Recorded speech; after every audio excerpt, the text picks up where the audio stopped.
मेरा बेटा। उठे नहीं, लेटी रहे। ओह मेरा बच्चा, आ जाओ बेटा।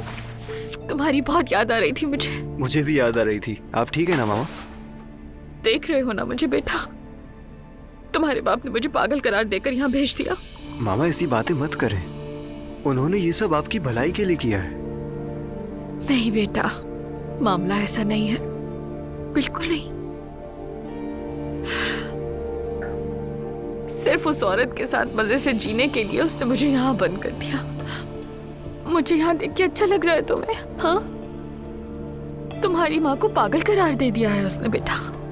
बेटा, तुम्हारी माँ पागल नहीं है। तुम अपने ताया से बात करो, वो मुझे यहाँ से निकाल लेंगे। हाँ मामा, आप उन बातों के बारे में मत सोचिए, ठीक है? अभी हमारा मकसद कुछ और है, और आपको किसी भी चीज की जरूरत हो तो मुझे बताइए। नहीं, मैं ऐसे ही ठीक हूँ। बस तुम बात करोगे ना? करोगे बात? वादा करो तुम बात करोगे ना? ठीक है मामा, मैं बात करूंगा।